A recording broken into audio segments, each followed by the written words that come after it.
Okay, we are moving to next one, the closer look, Bengal.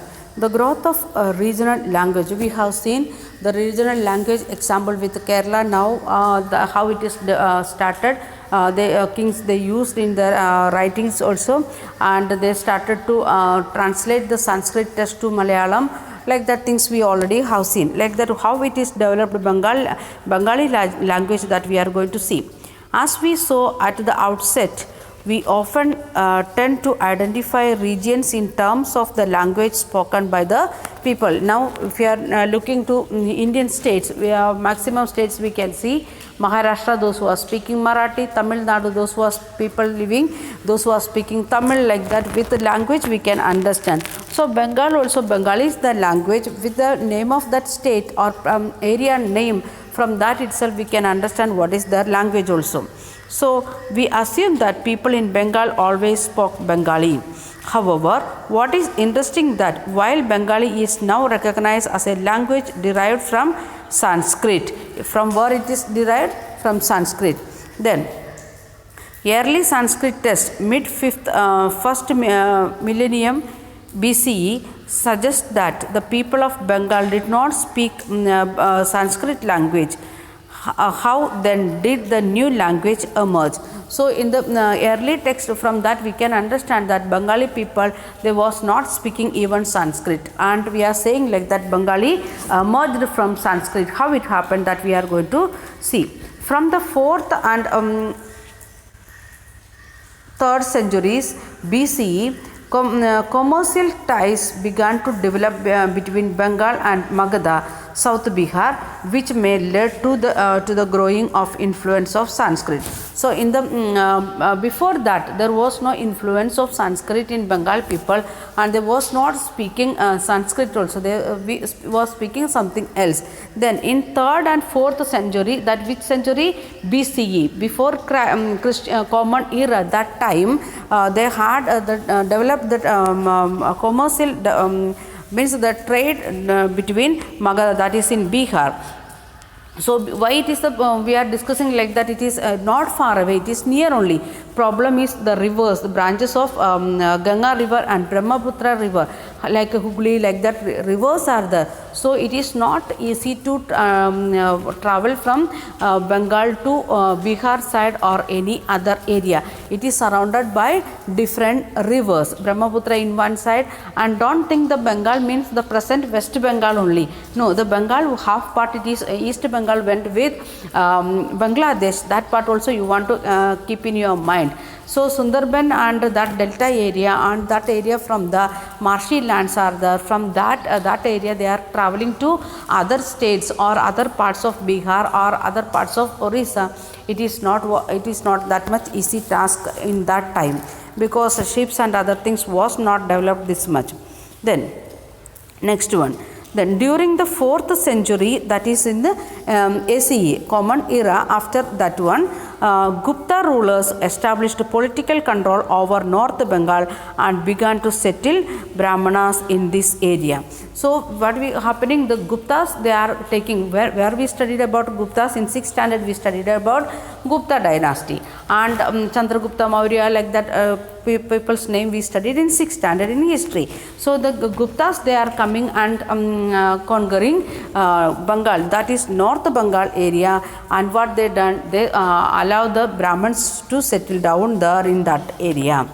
Thus, the linguistic and cultural influence from mid-Ganga Valley became stronger. So, the Ganga Valley, that area, there was a stronger civilization.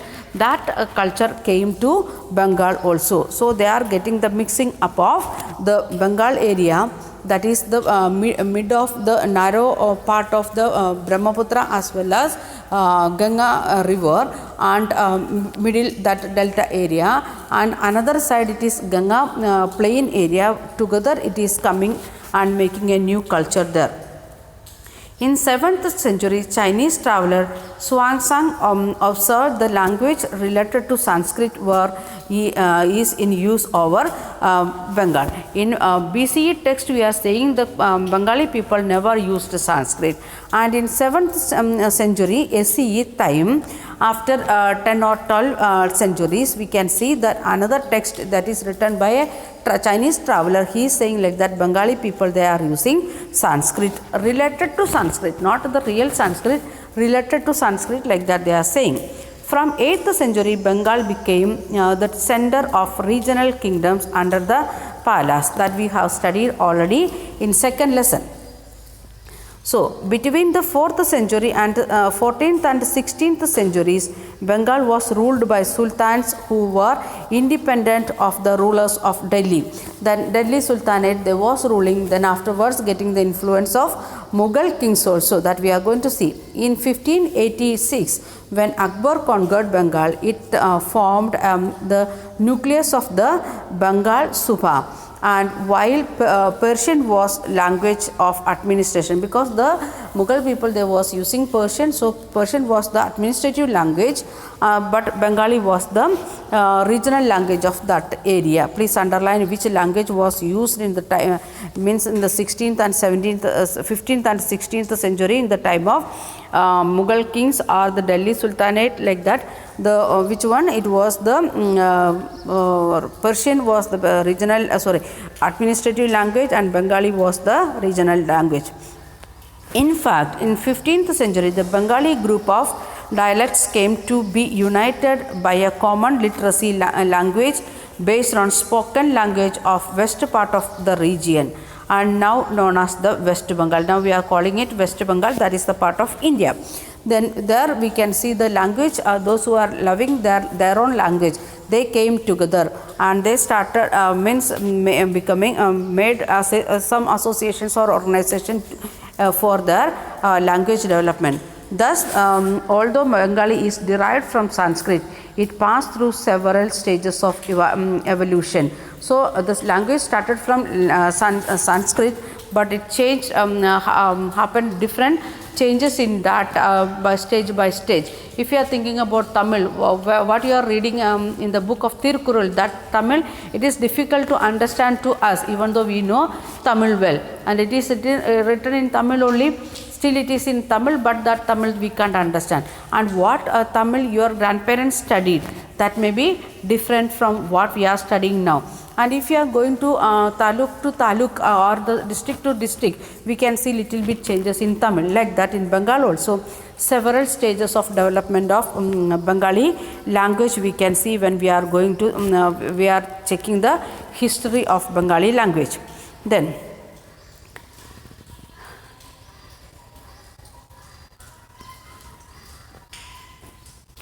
okay, the next one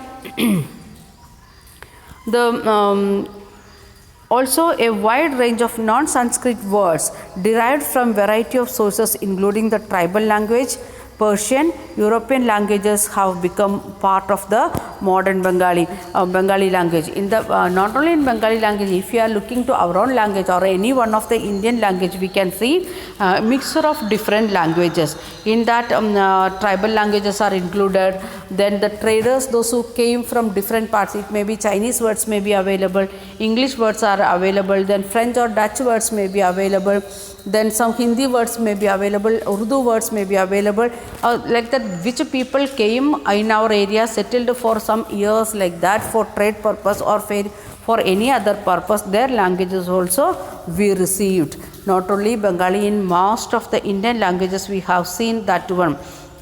And not only in Indian language, if you are going to English language also, some words it is derived from Greek, some words derived from Latin, like that we are studying when we are taking the meaning of that particular word, it is derived from this particular word, like that. For example, Kathak started from Kada, that is a Sanskrit word, like that. In English also we can see that one when we studied geographical words, lithosphere, like that, words derived from Greek or Latin, like that we have seen. So each and every language having the same problem, it is a mixture of different languages, some words or some usages we are taken from other language.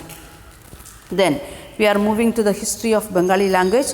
Early Bengali literature may be divided into two categories. One is independent of Sanskrit and another independent of it. So if we are going to the literature of Bengali literature, in that two division we can make into two division. One is received influence of or having the influence of Sanskrit in 80% or 70% like that, and another one totally independent like that.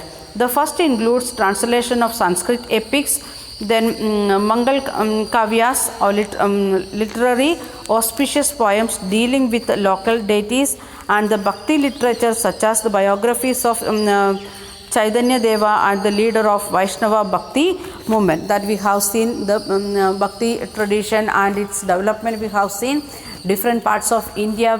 We have seen the different Bhakti poets came and they are making their songs, poetries like that. That also translated to from Sanskrit, they translated to Bengali. So what all things included in first group? The translation of Sanskrit epics, then the literary works of the songs, auspicious poems, then comes the Bhakti literature and biographies of the like that Bhakti poets, everything it is included in that. In second one includes the Nath literature such as the songs of Mainmati and Gobi Chandra, stories concerning the worship of Dharma Thakur, and fairy tales, folk tales and ballads. So this is the second one, what is related to their own particular regional deity or to the god, what they use, and fairy tales and folk tales, stories and songs, then ballads, and then worshipping to the Dharma Thakur, that is their own particular god in Bengal area. For that purpose, what stories they used, all these things comes under the second group of. Then Mainati and Gobi Chandra and Dharma Thakur. The Nath were ascetic who engaged in the variety of yogic practice. We have seen that one again in Bhakti yoga they was practicing like that one group, it is the Mainati. Then this particular song which has often enacted describe how Mainati, a queen, encouraged for her son Gobi Chandra to adopt the path of asceticism in the face of variety of obstacles.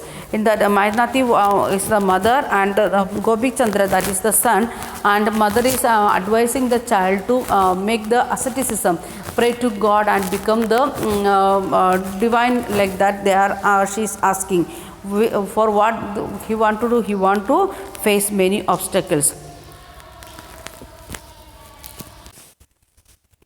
Then Dharma Thakur is a popular regional deity often worshipped in the form of a stone or a piece of wood. That is the regional god of Bengal area. So next one, the text belongs to the first category, are easier to date as several manuscripts have been founded, including indicating that they are composed between the late 15th and mid of 18th century. So the first category we are getting the dates and the details, but those who belong to the second category circulated orally and cannot be precisely dated.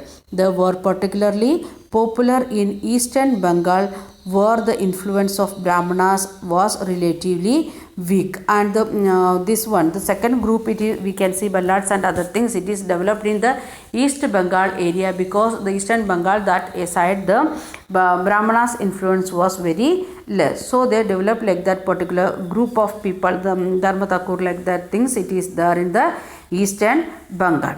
Okay, it is not completed. We want to read next part, then only we can understand rest of the things, Pirs and the temples, that we will continue in next day. Thank you. Have a nice day.